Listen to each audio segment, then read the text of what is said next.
भारत और आयरलैंड के बीच पहला टी20 मुकाबला आज बेलफास्ट के स्टॉर्मोंट के सिविल सर्विस क्रिकेट क्लब में मुकाबला 15 साल के वैभव सूर्यवंशी कर सकते हैं इंटरनेशनल डेब्यू।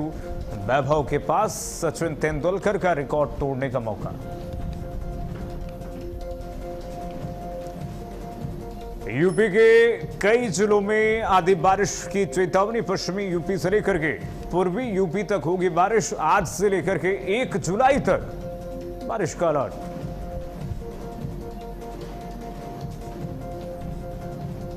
नमस्कार, बहुत स्वागत है आपका भारत अपडेट देख रहे हैं आप। मैं हूं आपके साथ कीर्तिमान सिंह। बुलेटिन शुरुआत करते हैं बड़ी खबर के साथ। लखनऊ से आ रही है यूपी बीजेपी की अहम बैठक आज। यूपी बीजेपी के नवनियुक्त पदाधिकारियों की पहली बैठक आज।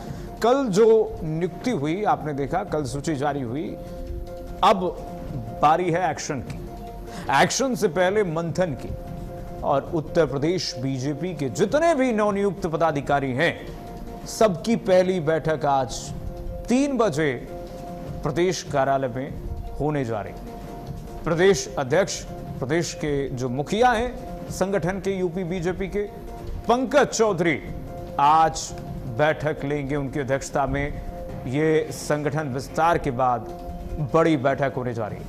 प्रदेश संगठन महामंत्री भी बैठक में मौजूद रहेंगे। संगठन विस्तार और आगामी रणनीतियों पर मंथन होगा।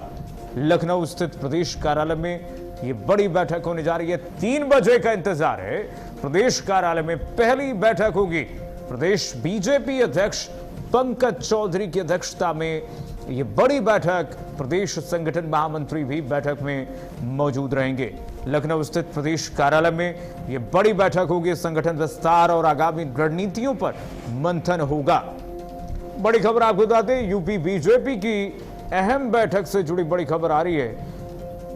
टीम पंकज आज पहली बार एक साथ बैठ करके मंथन करने वाली है, जिसमें पंकज चौधरी प्रदेश अध्यक्ष की अध्यक्षता में मूल मंत्र सभी पदाधिकारियों को आज दिया जाएगा। शीर्ष नेतृत्व की तरफ से जो संदेश दिए गए हैं वो आज पंकज चौधरी सभी पदाधिकारियों के समक्ष प्रस्तुत करेंगे। क्या रणनीति होगी, किन रणनीतियों के तहत, किस अंदाज में, आक्रामक अंदाज कब लाना है, इसको लेकर के संगठन में चर्चा होने जा रही है। संगठन के जितने भी पदाधिकारी हैं, जितने भी सांगठनिक अधिकारी हैं, पदाधिकारी हैं, सब आज प्रदेश कार्यालय में बैठेंगे और पूरे प्रदेश भर में भारतीय जनता पार्टी को कैसे मजबूत करना है, इसको लेकर के चर्चा होने वाली है। बीजेपी ने अपना संगठन का भी विस्तार कर दिया है और सरकार का भी विस्तार, दोनों का विस्तार हो गया है। अब बस बीजेपी, उत्तर प्रदेश बीजेपी लगातार चुनावी मंथन कर रही है।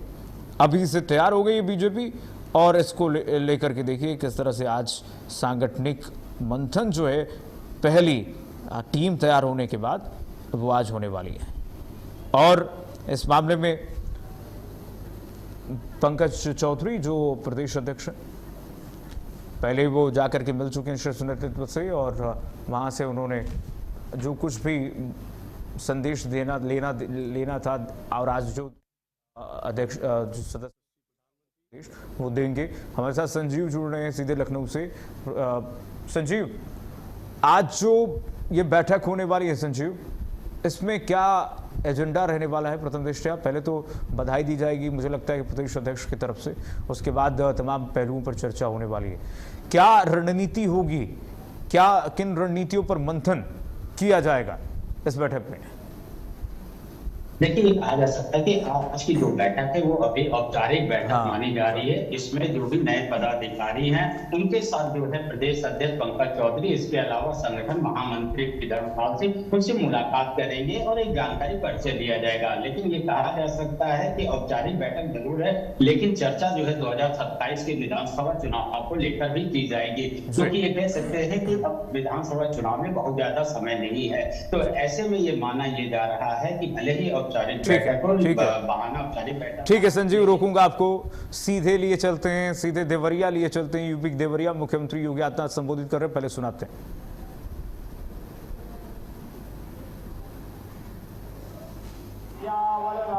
रामचंद्र भगवान की, सियावर रामचंद्र भगवान की, पवन सुत हनुमान की, पवन सुत हनुमान की। भारत माता की, भारत माता की। नमः पार्वती पतिये हर हर।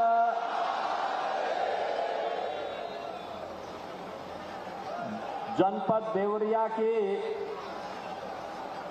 रुद्रपुर और बरहज विधानसभाओं से जुड़ी हुई परियोजनाओं के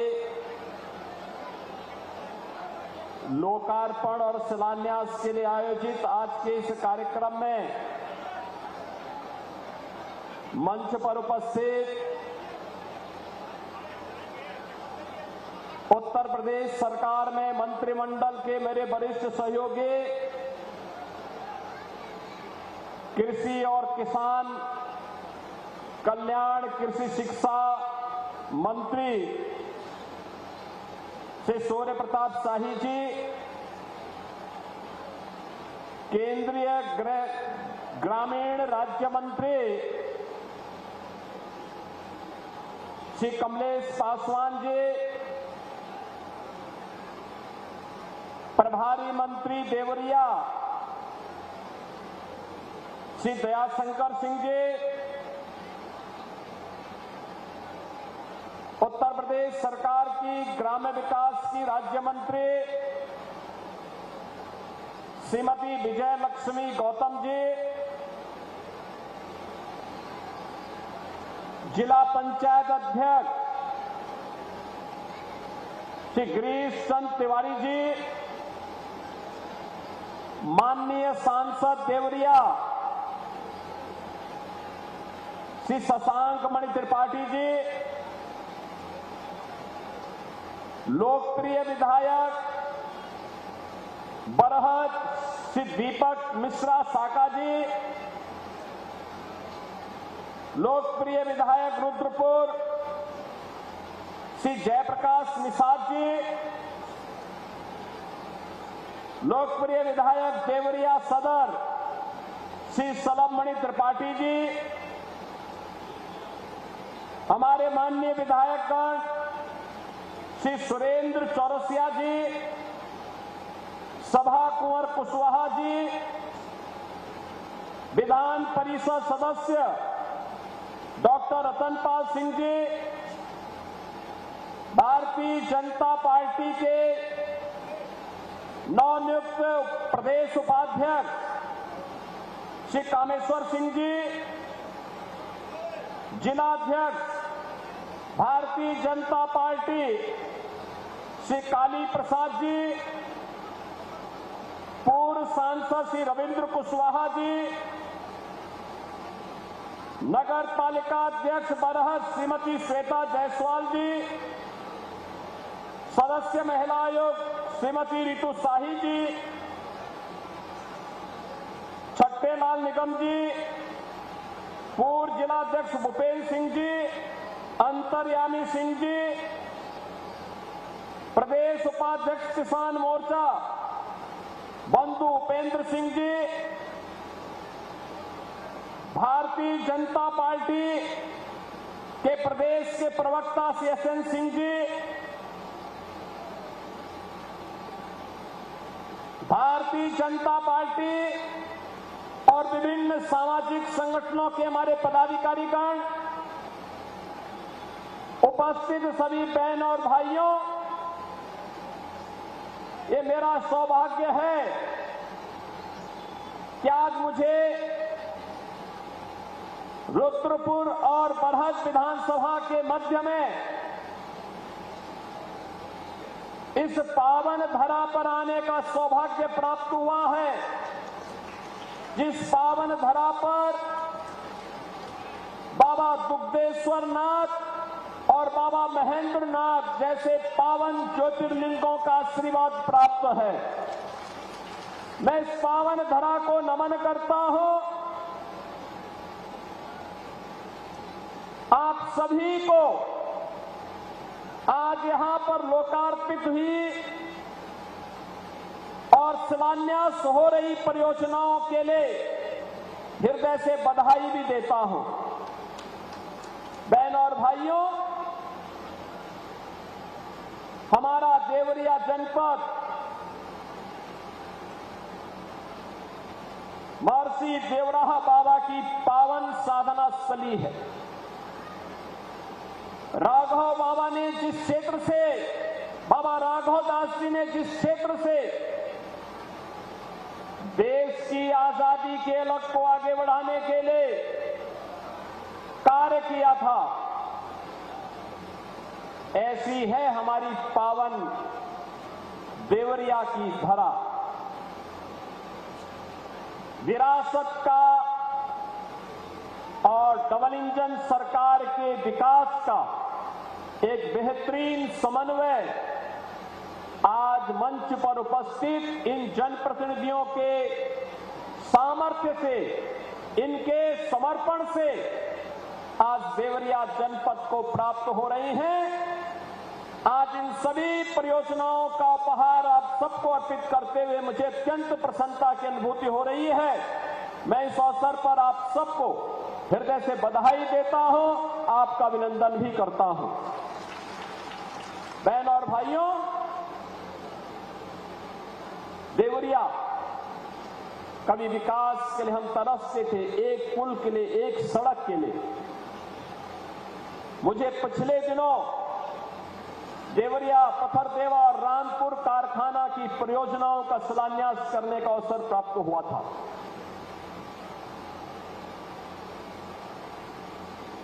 अब आप कहेंगे कैसी योजनाएं हो सकती हैं? पडरौना से कसियां, कसियां से पथरदेवा, देवरिया होते हुए, सोनू घाट होते हुए, बरहज होते हुए, और फिर हम उसको दोहरी घाट तक जोड़ करके फिर इसको हम वाराणसी और गोरखपुर मार्ग से जोड़ करके आपके यानी पूरा पश्चिम की दूरी को तो बेहतरीन रोड कनेक्टिविटी के माध्यम से ठीक किया गया। अब नॉर्थ साउथ की कनेक्टिविटी को भी उतना ही बेहतर करने का काम हो रहा है। 4 लेन की कनेक्टिविटी, 4 लेन की सड़कें जब बनेंगी, चाहे वह मार्ग हो, चाहे वह हाटा से गौरी बाजार होते हुए, रुद्रपुर होते हुए, इसे आगे कौड़ी राम तक जोड़ने का कार्य हो, ये बेहतरीन कनेक्टिविटी पूरी देवरिया जनपद की पूरब पश्चिमी नहीं, उत्तर दक्षिण की भी कनेक्टिविटी को, रोड कनेक्टिविटी को इतनी बेहतरीन करेगी कि विकास अपने आप ही आपके द्वार तक आता हुआ दिखाई देगा। बहनों और भाइयों, हमें इस बात को ध्यान में रखना होगा, जितनी अच्छी कनेक्टिविटी होगी, जितना अच्छा इंफ्रास्ट्रक्चर होगा, विकास उतनी ही तेज गति के साथ आगे बढ़ेगा। विकास के लिए जो आधारभूत संरचना चाहिए, अच्छी रोड हो, रेल की बेहतरीन व्यवस्था हो, वहां पे स्किल मैन पावर हो और लैंड बैंक हो, जल संसाधन हो, तो दुनिया की ताकत बनने में देर नहीं लगती है। और यही तो उत्तर प्रदेश के अंदर खूबी है। हमारे पास ये सब कुछ मौजूद है। युवा शक्ति, देश ही नहीं दुनिया के अंदर सबसे युवा ताकत किसी के पास है तो हम गौरव के साथ कहते हैं हमारे उत्तर प्रदेश के पास है। हमारी ये युवा शक्ति प्रतिभावान है, ऊर्जावान है।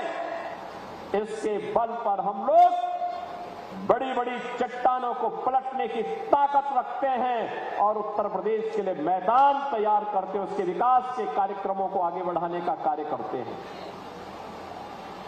आज उस युवा की स्किलिंग के लिए हम कार्य कर रहे हैं, उस युवा को रोजगार देने का कार्य कर रहे हैं। 9 लाख नौजवानों को हमने नौकरी दी है। परंपरागत उद्यम को पुनर्जीवित करते हुए 3 करोड़ लोगों को नौकरी और रोजगार की सुविधा वहां उपलब्ध करवाई है। और सुरक्षा का बेहतरीन माहौल पैदा करते हुए जीरो टॉलरेंस। याद करिए, जब सरकार बनी थी तब भी मैंने कहा था जीरो टॉलरेंस की नीति से सरकार कार्य करेगी। जीरो टॉलरेंस की नीति अपराध और अपराधियों के प्रति, माफिया और माफिया प्रवृत्ति के प्रति, जन आस्था के साथ जो खिलवाड़ करेगा, जीरो टॉलरेंस की नीति के साथ कार्य करेंगे। और बहन और भाइयों,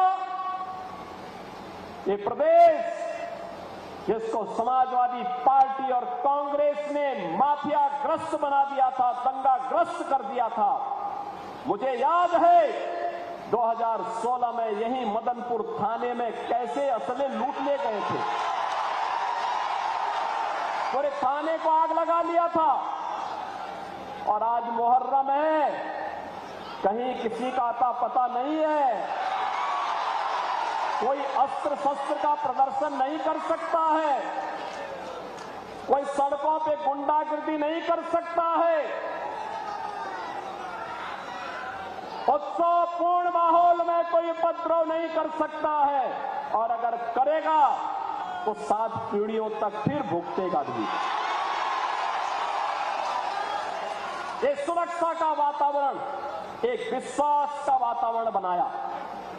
परिणाम है निवेश आ रहे हैं। देवरिया में भी निवेश आ रहा है, गोरखपुर में निवेश आ रहे हैं, कुशीनगर में निवेश आ रहे हैं, उद्यम लग रहे हैं।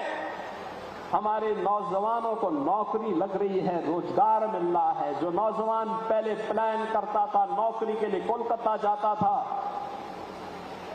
मुंबई जाता था, सूरत जाता था, वापस आकर के अपनी प्रतिभा और अपनी ऊर्जा का लाभ अपने क्षेत्र को दे रहा है और खुशहाल होकर के अब यहां पे विकास की प्रक्रिया के साथ जुड़ रहा है।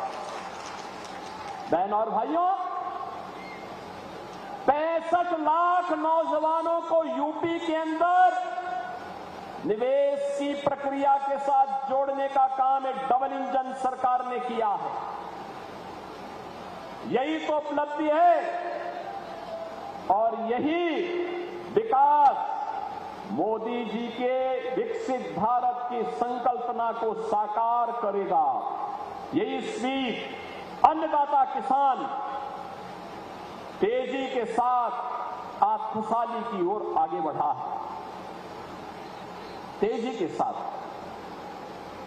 शाही जी के नेतृत्व में कृषि शिक्षा तेज गति पकड़ी। किसान की विकास दर, उसने एग्रीकल्चरल प्रोडक्शन को 8% से बढ़ा के 18% किया है। उत्तर प्रदेश जहां पहले पिछड़ा था, आज बहुत सारे ऐसे खाद्यान्न हैं जहां पर उत्तर प्रदेश अब देश को लीड कर रहा है। सबसे नंबर 1 पर यूपी है, अब यूपी नंबर 1 पर। और शाही जी कृषि मंत्री हैं तो कामेश्वर सिंह जी किसान मोर्चा के प्रदेश अध्यक्ष थे, अब कल से वह भारतीय जनता पार्टी के प्रदेश के उपाध्यक्ष हो गए। मैं इस अवसर पर उनको बधाई देता हूं।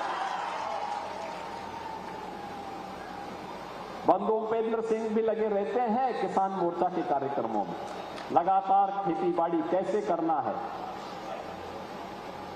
और बहनों और भाइयों, जब आम जन जागरूक होता है तो फिर विकास आने से कोई रोक नहीं सकता, कोई रोक नहीं सकता। याद करिए, जन आस्था को सम्मान प्राप्त हो, जन आस्था के साथ खिलवाड़ न हो। मैंने कहा भी था, मैं 19 जून को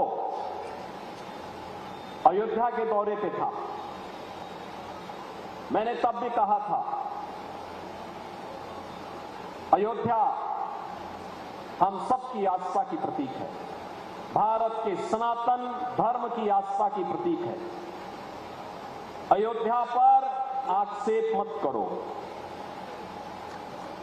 प्रभु श्री राम की मर्यादा का पालन करना सीखो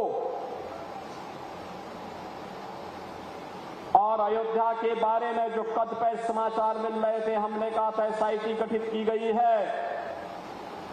एसआईटी की रिपोर्ट आने के साथ ही हमारी कार्रवाई भी प्रारंभ हो जाएगी। और आपने देखा होगा एसआईटी की रिपोर्ट आई, तुरंत कार्रवाई प्रारंभ हो गई। और मैं आश्वस्त करता हूं, जो मैंने कहा था, दूध का दूध और पानी का पानी हम करके रहेंगे।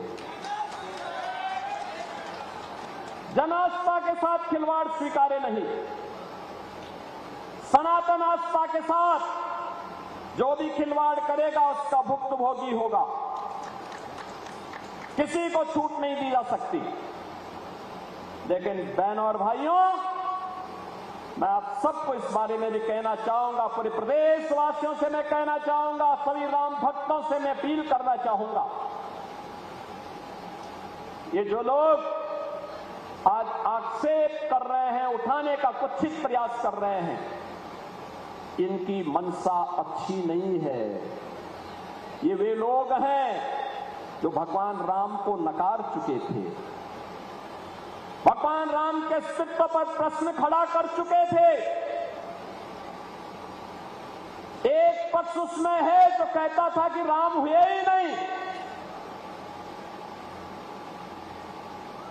एक पक्ष कहता था राम हुए ही नहीं। यानी अयोध्या को भी ये नकारना चाहते थे। लगातार न्यायालय में मुकदमा लड़ते रहे,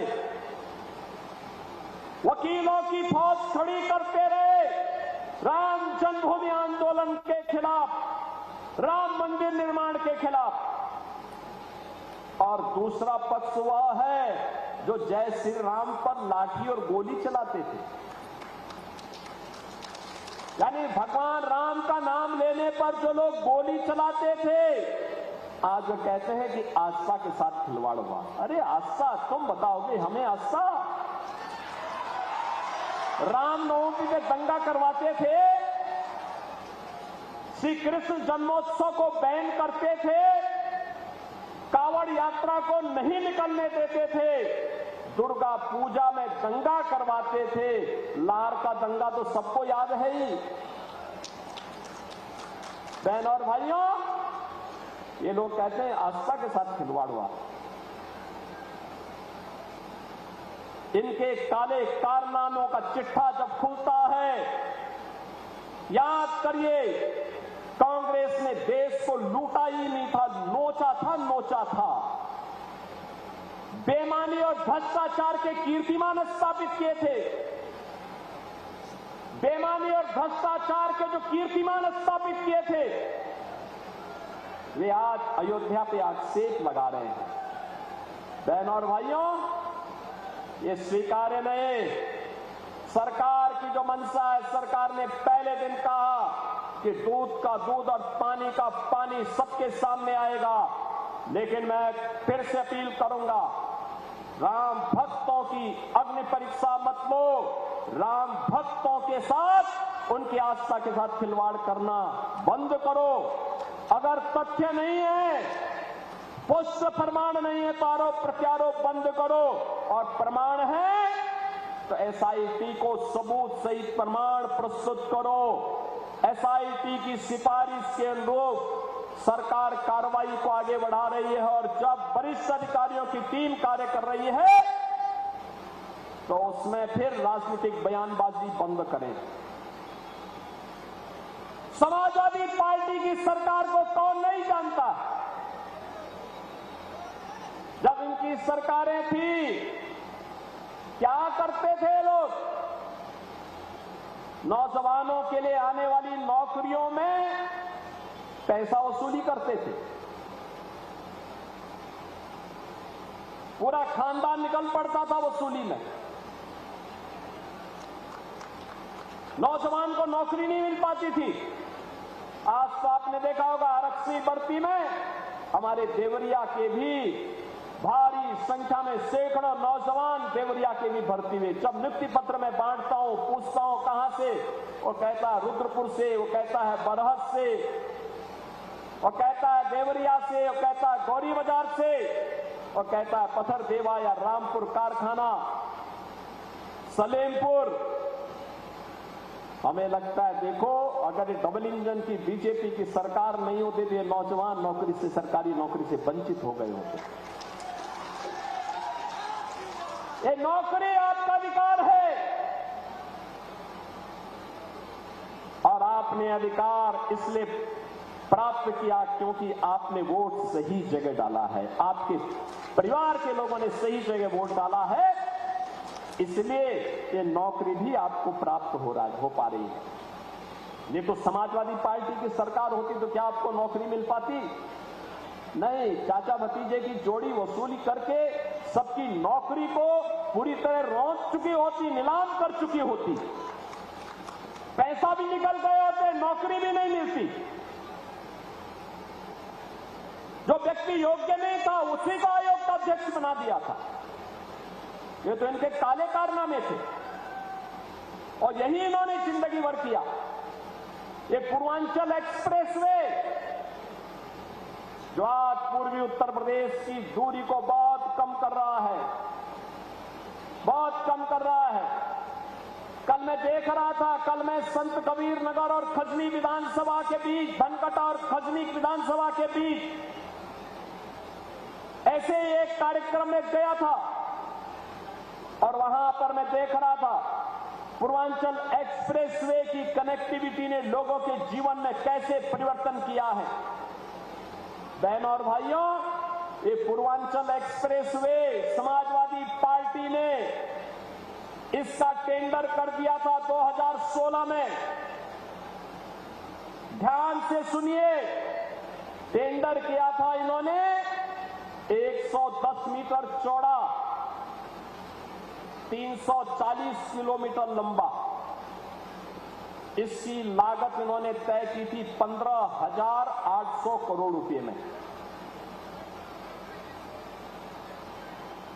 15,000 करोड़ रुपए से ऊपर की लागत इनके समय में आ रही थी। जब सरकार आई, बीजेपी की सरकार आई, मैंने 4-5 महीने के बाद जब मैं समीक्षा कर रहा था, मैंने पूछा भी क्या प्रगति है पूर्वांचल एक्सप्रेसवे की। मुझे बताया गया कि जीरो। मैंने कहा जीरो क्यों? कहा साहब जमीन ही नहीं है। मैंने कहा जमीन नहीं तो टेंडर कैसे हो गया? फिर मैंने पूछा ये बताओ कि जमीन के लिए क्या कर रहे हो? कोई भी हरकत नहीं। हमने कैंसिल किया। मैंने कहा पहले जमीन लो। जमीन लेने के साथ पहले अलाइनमेंट फिर से बनाया गया, ठीक 341 किलोमीटर लंबा। लोगों ने कहा कितना चौड़ा होना चाहिए? मैंने कहा पहले 110 मीटर था, उसको 120 मीटर करो। हो सकता है बाद में कभी हमें इसकी चौड़ाई बढ़ानी पड़े, कभी हो सकता है प्रधानमंत्री मोदी जी के विजन के अनुरूप हाई स्पीड ट्रेन इस पे चलानी पड़े। इसके लिए भी हमारे लिए आवश्यक है कि हम 120 मीटर चौड़ा इसको बना करके रखें। बहनों और भाइयों, हमने जमीन ली, टेंडर किया, ठीक 15,800 करोड़ रुपए का फिर वही बिड आई। मैं उसको देख रहा था, मैंने कहा यार मेरी समझ में नहीं आया कि 15,800 करोड़ रुपए 2016 में और 15,800 करोड़ रुपए यही 2018 में भी क्यों आ रहा है? 3 यानी 2 वर्ष के बाद भी वही बिड। फिर मैंने कहा हम लोग 10 मीटर चौड़ा भी बना रहे हैं इसको। मैंने फिर कैंसिल किया और तीसरी बार मैंने टेंडर करवाया। मैंने उसके कुछ शर्तों को सरल किया और टेक्निकल और फाइनेंशियल बिड एक साथ मंगाई। आप जानते हैं कितने में हम लोगों ने ये एक्सप्रेसवे बनाया है? 11,200 करोड़ रुपए में। 11,200 करोड़ रुपए। ये जो 3 से 4 हजार करोड़ की डकैती पड़ रही थी ना, यही समाजवादियों की डकैती है, यही समाजवादियों की डकैती है। और इसी डकैती को रोका है डबल इंजन की सरकार। और इसीलिए तो इसीलिए तो समाजवादी पार्टी को बुरा लग रहा है कि उनकी डकैती को पूरी तरह रोकने का काम ये डबल इंजन की सरकार कर रही है। इसलिए छटपटाहट है, छटपटाहट है।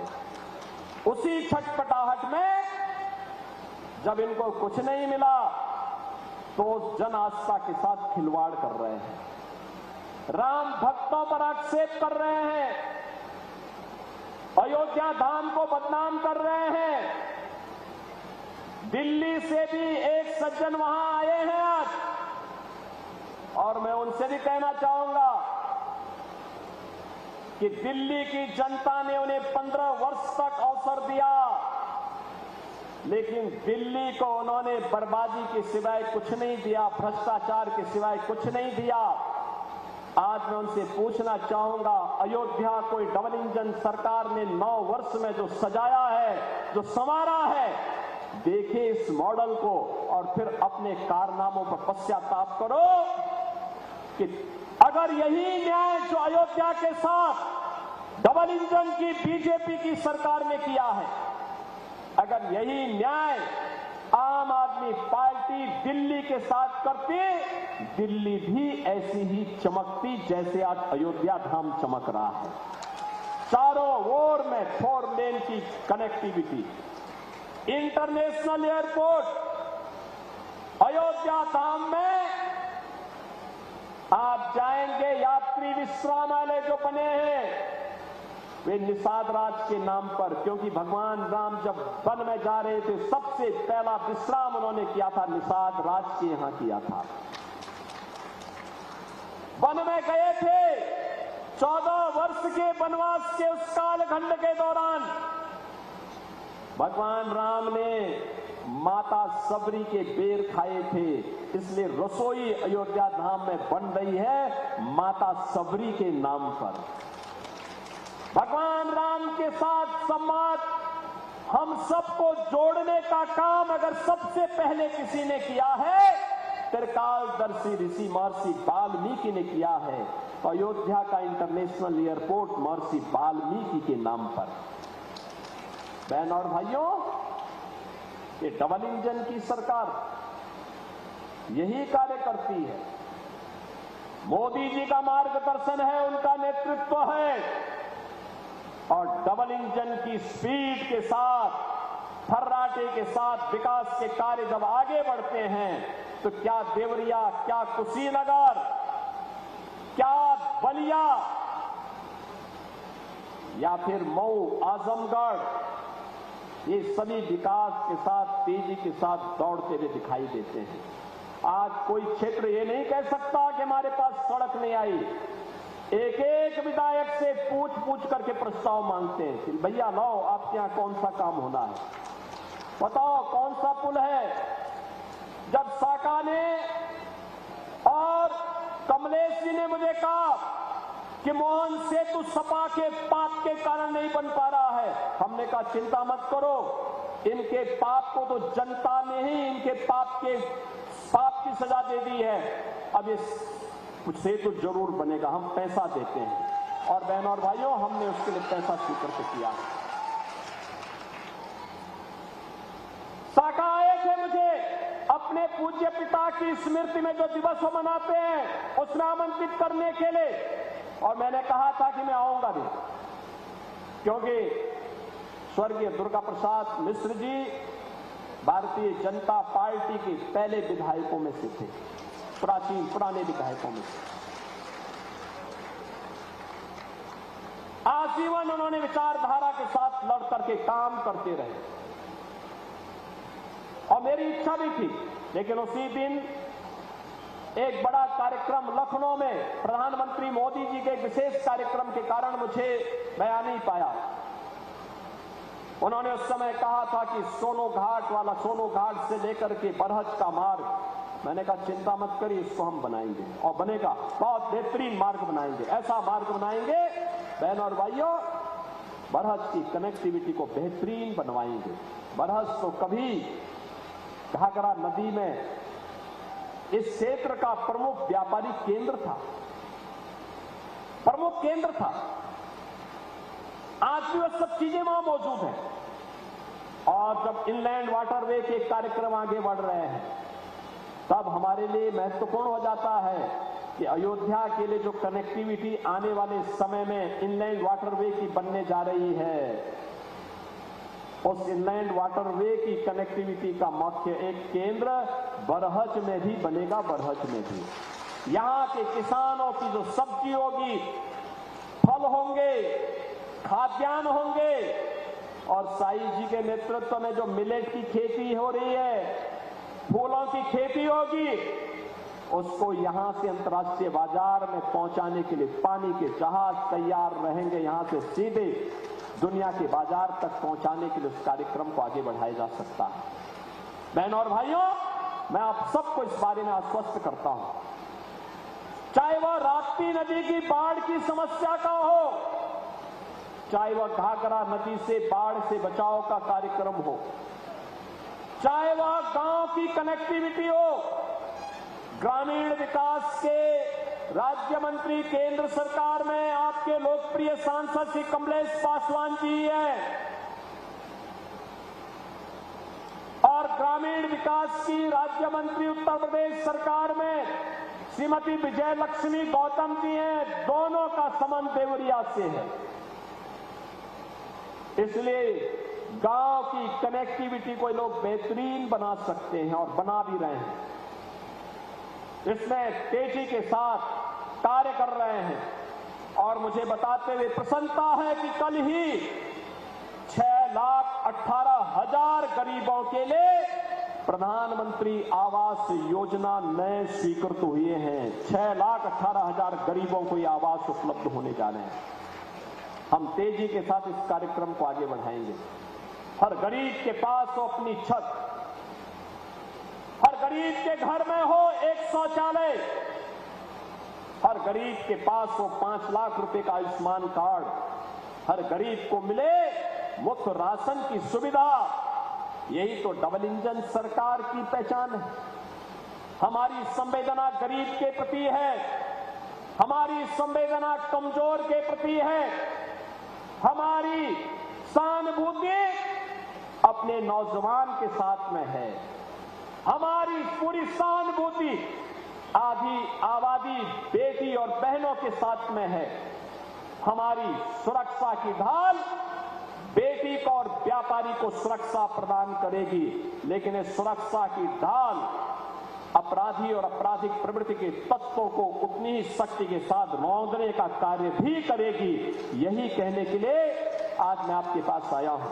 बहनों और भाइयों, जो आपने देखा होगा मंच पे हम लाभार्थी परक योजना का लाभ दे रहे हैं, मुझे बहुत अच्छा लगा। एक नौजवान आया, मुख्यमंत्री युवा उद्यमी स्कीम के अंतर्गत उसने 5 लाख रुपए का ऋण लिया। ये ऋण हम लोग ब्याज मुक्त दे रहे हैं, गारंटी मुक्त दे रहे हैं, मार्जिन मनी भी उपलब्ध करवा रहे हैं। मैंने कहा क्या काम करोगे? उस नौजवान ने कहा कि सामान्यतः तो मैं बीजेपी के कार्यकर्ता के रूप में काम करता हूं, लेकिन जो समय मिलता है परिवार के भरण पोषण करने के लिए मैंने अपना काम प्रारंभ किया है, वह है प्रोसेसिंग का काम, और उस कार्यक्रम को मैं आगे बढ़ा रहा हूं। अच्छा लगा। युवा के सपने देखो, किसी पर आश्रित होकर के नहीं, अपने दम पर अपने बल पर सरकार की योजना का लाभ लेकर के हम बेहतरीन करके दिखाएंगे, और ये आज के हमारे युवा करने जा रहे हैं। एक नौजवान दूसरा आया युवा उद्यमी स्कीम के अंतर्गत। मैंने उससे पूछा क्या काम करोगे? उसने कहा कि अब तक तो हम बीजेपी के कार्यक्रम के साथ जुड़ करके लगातार जाते थे, कहीं जाते थे, कार्यकर्ताओं को चाय और मिठाई खिलाने के लिए हमें परेशानी होती थी। अब मैं मिठाई की दुकान स्वयं खोलूंगा तो कम से कम बीजेपी के कार्यकर्ता मिठाई तो खाएंगे। ये है सपना, स्वावलंबन और सपने को साकार करने का तरीका। स्कीम है, नौजवान जुड़े। हर एक क्षेत्र में बहुत संभावनाएं हैं। पीएम सूर्य घर मुफ्त बिजली योजना, रूफटॉप सोलर की व्यवस्था बिजली के बिल को आधे से कम कर देगा। हमें स्कीम का लाभ लेना चाहिए। बड़े पैमाने पर लगाए जा रहे हैं और बिजली तो वैसे भी आवश्यक है, लेकिन पीक आवर में इसकी मांग बहुत ज्यादा बढ़ जाती है।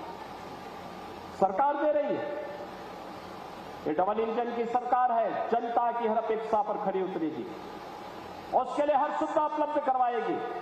ये सपा, बसपा और कांग्रेस की सरकारें नहीं है जो अंधेरे में लोगों को रखती थी, क्योंकि अंधेरे में ही ये जनता के हक पर डकैती डालते थे, इसलिए ये बिजली नहीं देना चाहते थे, सड़कें नहीं बनाना चाहते थे, बाढ़ की समस्या से ग्रसित करके इंसेफ्लाइटिस से इस पूरे क्षेत्र को तबाह किए हुए थे, नौनिहालों के जीवन के साथ खिलवाड़ कर रहे थे।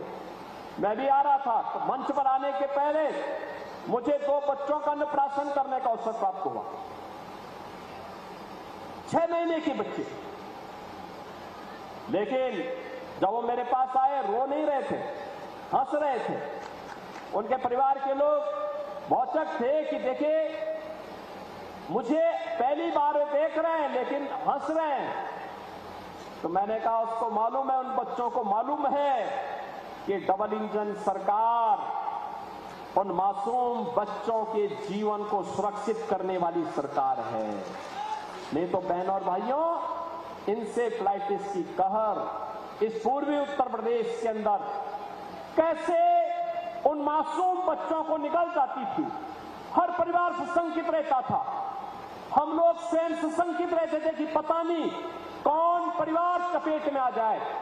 आज मुझे अच्छा लगता है जब मैं इन बच्चों को हंसते हुए देखता हूं, जब बेटियों को स्कूल जाते हुए देखता हूं, और अब उनके पैर नंगे नहीं होते हैं, जूते और मोजे पहन करके वे बेटियां स्कूल जाती हैं, तो मुझे अच्छा लगता है कि देखो नए भारत में बेटी किस स्वाभिमान के साथ पढ़ने के लिए जा रही है। और मैं कहूंगा आप सबसे भी हमारा दायित्व बनता है, कोई बच्चा शिक्षा से वंचित न रहे, उसको साक्षर बनाने में हम योगदान दें, स्कूल भेजें। सारी सुविधा सरकार दे रही है, सभी प्रकार की सुविधाओं से इन्हें आच्छादित कर रहे हैं। और ग्राम पंचायतों को मैं कहूंगा हमारा दायित्व, हमने ग्राम प्रधानों के अभी कार्यकाल को बढ़ाया है, वे कार्य करें, मजबूती के साथ कार्य करें, कोई समस्या नहीं आएगी। लेकिन अपने गांव में देखें, कोई गरीब भूखों न रहने पाए, कोई निराश्रित महिला पेंशन के बहाव में न रहने पाए, किसी निराश्रित के घर में राशन नहीं पहुंच रहा है, हम उसके घर में राशन पहुंचाने की व्यवस्था करें। सरकार की सुविधा है, आप उस तक पहुंचाइए। किसी परिवार को देखभाल करने वाला कोई नहीं तो आप उस तक उस सुविधा पहुंचाइए। आपको हमने अधिकार दे रखा है, अगर किसी निराश्रित की दुर्भाग्य से बीमार हो जाता है, उसकी सहायता करने के लिए आपके पास धनराशि उपलब्ध करवाइए। पैसा कम पड़ता है, हमारे विधायकों के पास जाइए, सांसदों के पास जाइए, वे जो भी रिकमेंडेशन करेंगे पैसा हम उपलब्ध करवाएंगे, पैसे की कमी नहीं पड़ने वाली है। लेकिन कोई व्यक्ति अभाव में न रहने पाए, उसको सुविधा संपन्न करिए। ये पुण्य का कार्य भी है और हमारा राष्ट्रीय दायित्व भी है। अपने इस राष्ट्रीय दायित्व का निर्वहन करने के लिए हम सबको प्राण प्राण से मिलकर के आगे कार्य करना होगा। और आज इसीलिए मैं आप सबके बीच में आया हूं आपसे कहने के लिए, ये काम इसलिए हो पा रहे हैं बहनों और भाइयों, क्योंकि आपने अच्छे विधायक चुने हैं। यहां पे श्री साका मिश्रा जी को, दीपक मिश्रा जी को आपने बरहत से चुना है, और रुद्रपुर में श्री जयप्रकाश निषाद जी को आपने चुना है।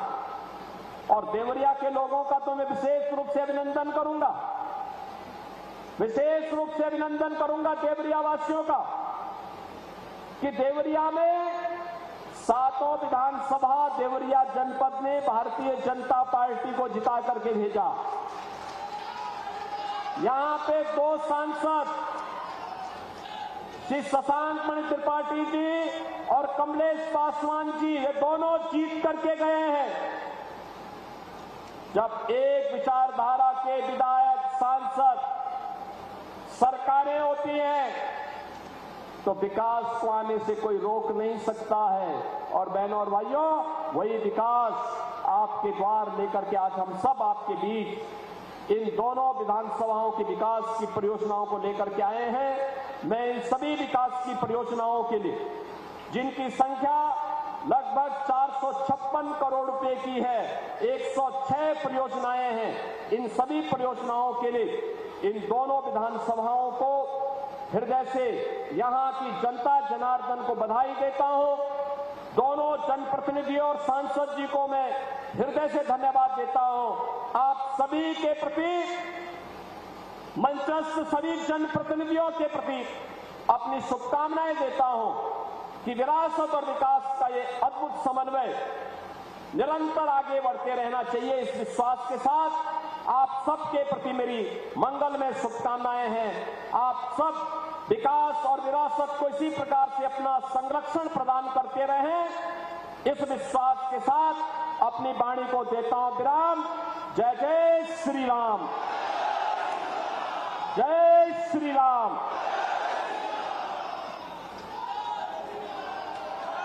बहुत बहुत आभार माननीय मुख्यमंत्री जी। एक बार पुनः जनपद देवरिया वासियों के तरफ से आपके मंगलमय शुभागमन और विकास की गंगा बहाने के लिए हृदय तल से, यहाँ के कण कण से आपका बहुत बहुत आभार। बाबा महेंद्रनाथ, बाबा दुग्धेश्वर नाथ और पावन सलिला सरयू की धाराएं आपको यशस्वी करें, दीर्घजीवी करें, चिरंजीवी रहें।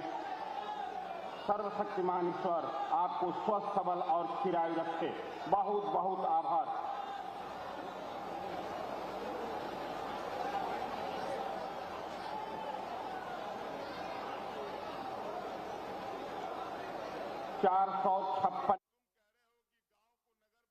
मुख्यमंत्री योगी आदित्यनाथ को सुन रहे थे, जो देवरिया में मौजूद हैं। देवरिया दौरे पर मुख्यमंत्री योगी आदित्यनाथ करोड़ों की सौगात दी देवरिया वासियों को। और मुख्यमंत्री ने अयोध्या का जिक्र करते हुए कहा कि एसआईटी का गठन हुआ है, एसआईटी अपनी जांच कर रही है।